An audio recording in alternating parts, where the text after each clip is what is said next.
We are in week number 4 of the LHSAA high school football season here in the state of Louisiana, and the Hash It Out Show game of the week. We got a huge week for us for the Hash It Out Show.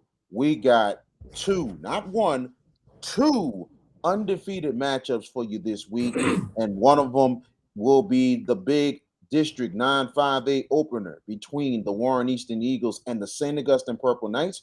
We're here with the head coach of the St. Augustine Purple Knights, the head coach, Robert Valdez. Coach, how you doing this morning?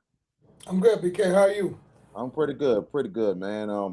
You know, every week it just amazes me how your team continues to progress and everything else. Last week was a huge test against a team out of state in Legacy, and you guys not just y'all showed up and y'all showed out with a huge victory and everything. What you can say about the performance last week? And first of all, I was just proud of our kids. We first 2 weeks we pretty much had some very favorable situations, and we hadn't had to face much attrition. Um, but we knew coming in with this kid who was a five-star quarterback and the athletes that they had that it was going to be a different type of scenario. So challenging them to be able to play the game at a high level all week, and to be able to come out and like I said, sometimes you have to understand that you may not be able to stop some things. You just have to be able to contain it, but then you have to be able to take advantage of other situations. And I think offensively we were very opportunistic, and defensively, we bended. Sometimes we didn't break, so that was good. All those things we can do, we can fix, and so to be able to come out with a win, that's good. To be 3-0, especially going into district play in the Catholic League with some momentum, is really good. And now that lasted 24 hours, and now we on to a very good senior-led Warren Eastern team was undefeated, and just like I said, we don't look ahead, but it's just a typical situation in our district. Every week is going to be a juggernaut. Very much so, coach. And looking at your score and Easton scores last week, goodness gracious, we might be expecting fireworks once again more than anything else for the district opener, coach. Yeah, you there? Yeah, I'm here. I was saying about the Hello, fireworks. Hello, you hear me, coach? You can't hear me. Just hello. hello. Go ahead, log back off Kind and of come back. froze. Okay. So Coach Valdez will be back with us in 1 second, and we're about to get back in it now. Make sure I get this here. All right, Coach, we got you back. I was saying that your score this last week and Warren Easton scored last week. It was unbelievable. With both teams scored high points. Both teams scoring over 60. Now, do we expect fireworks between Easton and St. Aug on Saturday night? I mean, I think that you should. I think that like I said, they're very explosive offensively with what they do, and their backs. The two guys don't know their name, but number 4 and number 7 are game breaker guys. The quarterback seems to be doing a great job of being able to, navigate their offense, and and they have they got about 30 seniors, so this is a senior led team that we're facing, and that they're determined, to pretty much, get themselves back on track after a season that didn't really go their way last year. So they have a lot of motivation. Um, and then for us, is just the word of the week is consistency. Can we maintain consistency? Can we can we continue to do the little things well to put us in situations. Of course, it's like I said, but this game is going to be a very physical game. It's going to be, a game that both teams are going to look to get their playmakers opportunities, and both defenses are going to try to, establish themselves. So it's just like I said, for a head coach, is causes you to not to have much sleep because you're playing such a well coached, good opponent. Very much so, Coach. I definitely understand, and especially you're going against a team that you got Terrell Sertan and also the other running back for Easton. They're really good backs, and then on top of that, they're going to try to use their running game to try to keep your offense off the field. That is very high powered in itself. But I know the defense is going to step it up a little more this week just to really slow them down to get y'all guys on the field to have a chance to score the ball. And offensively, it was amazing last week. Deshaun Coulon, you said in the interview last week, I mean, he was like, what a guy. He was like, the way he is really has grown and maturated. He was like, like I love what I see in Deshaun Coulon right now. I do. I think we jokingly call him the field general, but I think the biggest thing about this kid is that since I've been here, um, you know, he's here every day. He embraces coaching. He embraces hard coaching. He's a student of the game. He leads by example. It's not a it's not a front runner type of guy that likes to have do all the hoo hoo rah rah type of stuff. I don't. I think that sometimes that's overplayed.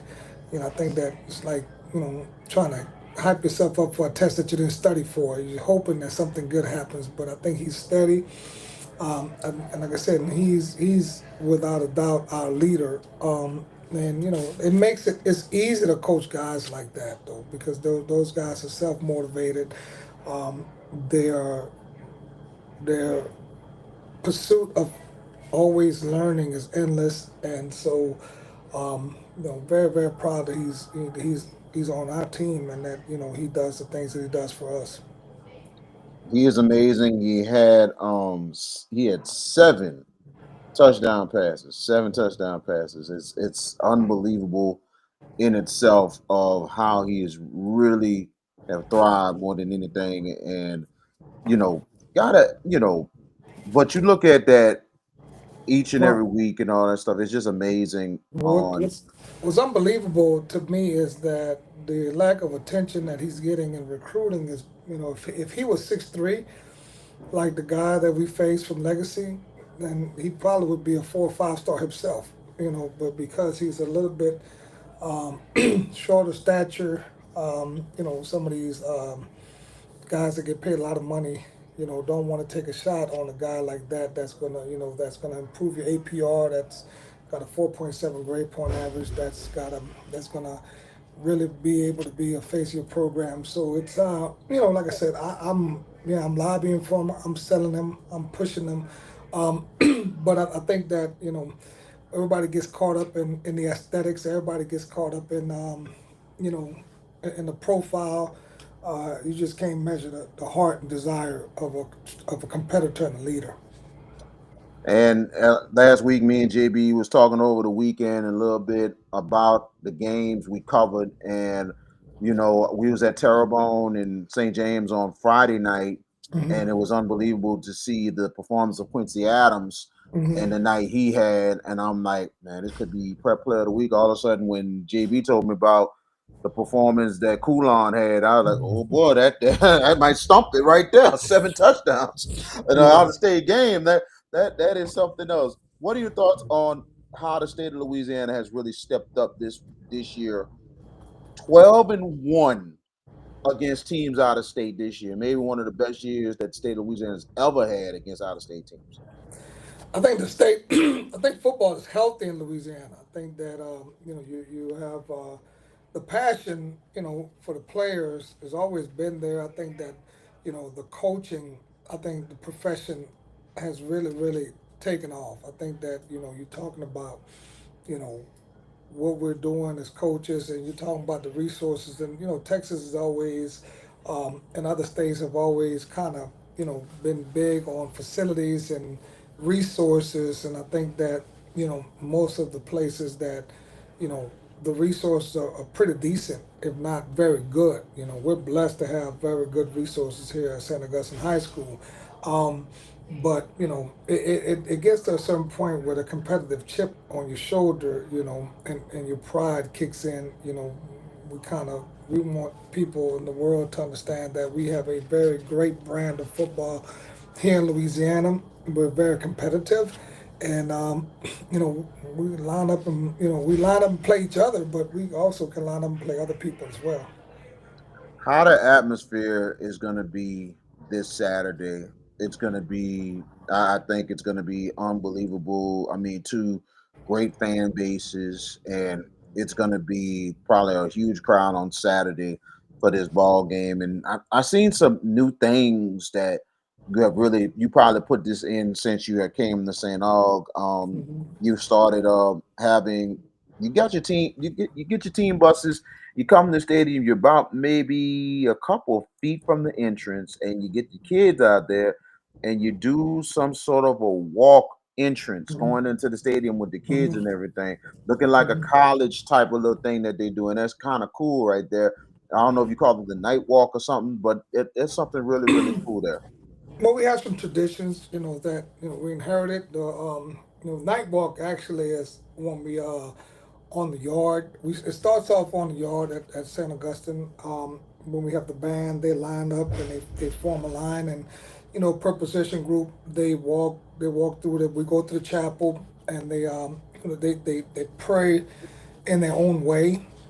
Then we load the buses, and then we proceed to go to tag on. And when we get there, I want my players to feel the energy of our support system, of their parents. They get to see their parents. They get to see the alumni. They get to see the people that support us, because I think that they need to understand that some of the things that we do is bigger than us. You know what I'm saying? It's bigger than us. I want them to be able to understand that there's a lot of support systems, a lot of fanfare and passion, a lot of people that wish us well, and those people get there early. They get there early.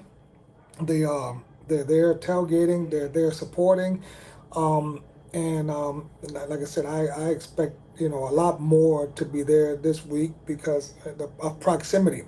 We have we're so close, and with Warren Easton and St. Aug, and like I said, it's a big game. It's the start of Catholic League play, and so um, the walk to inside the stadium, we don't really have a name for it yet. You know what I'm saying?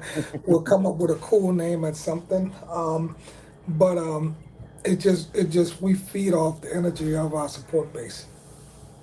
Very much so, very much so. It's the battle of the purple and gold between Hmm. St. Augustine, Warren Easton. Last question, Coach. What do Saturday is going to be a real battle. If you guys get it done and go 4-0 and start 1-0 in district, what you can say about your team if you guys get it done? Well, we have to.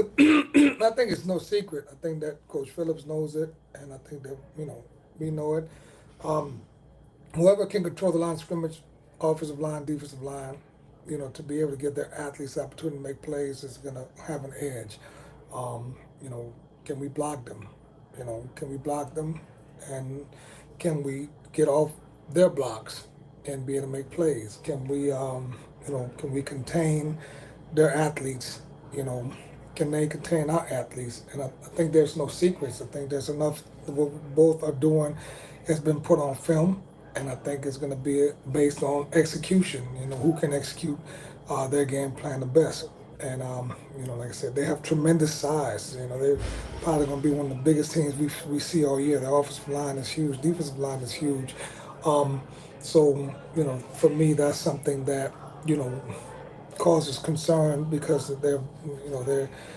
they have some veteran guys up front that are very good, that are very very good. And then controlling emotions. Who can control their emotions and you know but in a high stakes game because this is like you said every week in this district. You just trying to just keep up.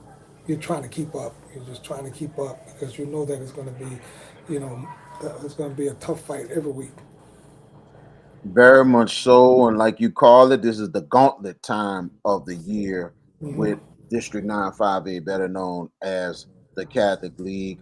We are honored to bring you this game on Saturday. St. Augustine, Warren Easton, Battle of Undefeateds, Saturday night, 6:45 for countdown to kickoff, and 7 o'clock for the game on the Hash It Out Show Saturday night game of the week. Coach Robert Valdez, thank you so much for joining us. We definitely appreciate it. We wish you luck on Saturday. Thank you, man. Be good. You guys do a great job, man. We definitely appreciate it, man. We gonna keep it going, and we hope to have you have another game with St. Aug down the line, maybe in the playoffs. We'll